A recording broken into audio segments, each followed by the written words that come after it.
Outro big talking point dessa semana foi a situação envolvendo aí a Red Bull estourar o teto de gastos, né? Eu já comentei sobre isso no vídeo de quinta e falei sobre isso no vídeo de sexta, ou no vídeo de sexta, no vídeo de quinta, não lembro, mas falei em um desses vídeos sobre a Red Bull ter estourado o teto de gastos e ele está sob investigação e a FIA promete uma conclusão de investigações para o final de semana que vem lá em Suzuka, um pronunciamento. O que acontece? A Fórmula 1 está usando, então, uma regra de um teto orçamentário que as equipes podem gastar.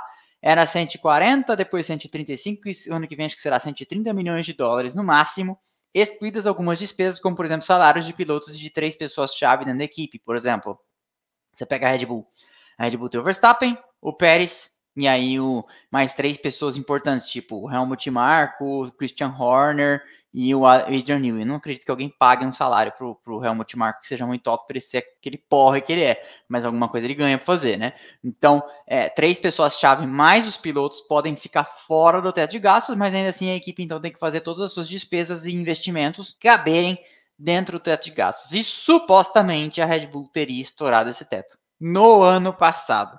E qualquer punição recairia sobre o resultado do ano passado ou sobre as finanças da Red Bull no ano passado. Eu já expliquei e falo rapidamente aqui o que pode acontecer.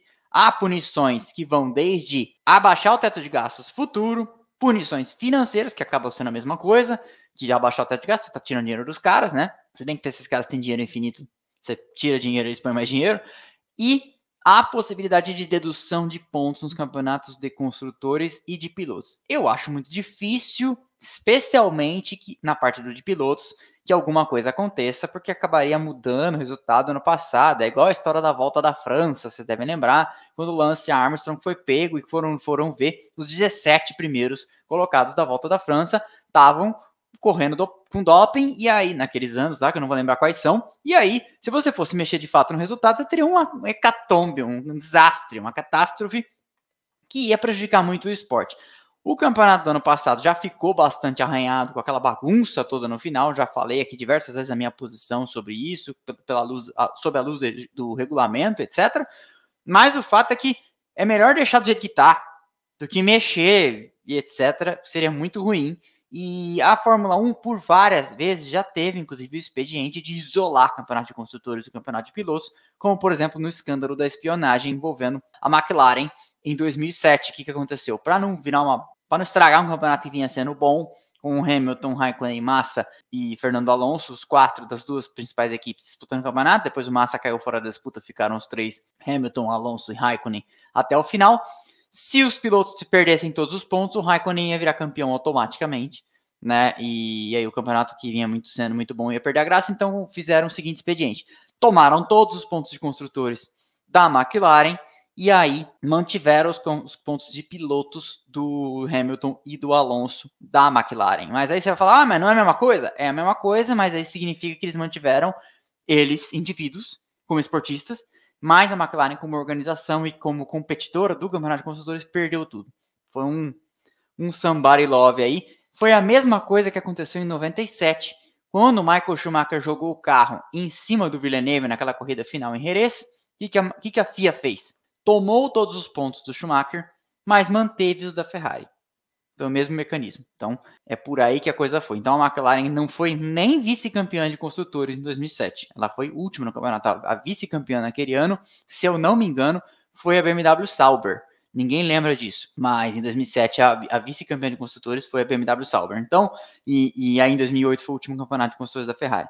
Então tem muito buchiche acontecendo.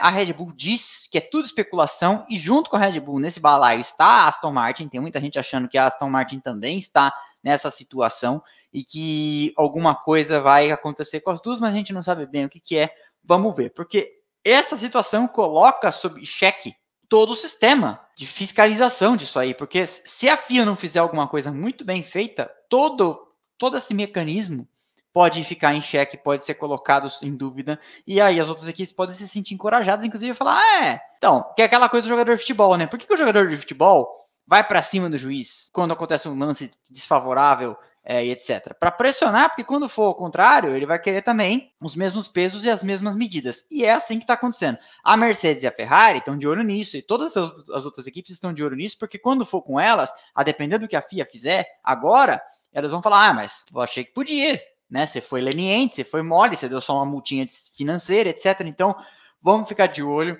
porque a regra do teto de gastos eu acho muito boa, eu acho que ela tende a encostar o pelotão e juntar aí os carros, mas se a FIA não for muito cuidadosa agora com o que for fazer, provavelmente o sistema vai desabar e ninguém mais vai levar esse negócio a sério, tá? Mas, enfim, essa é a história.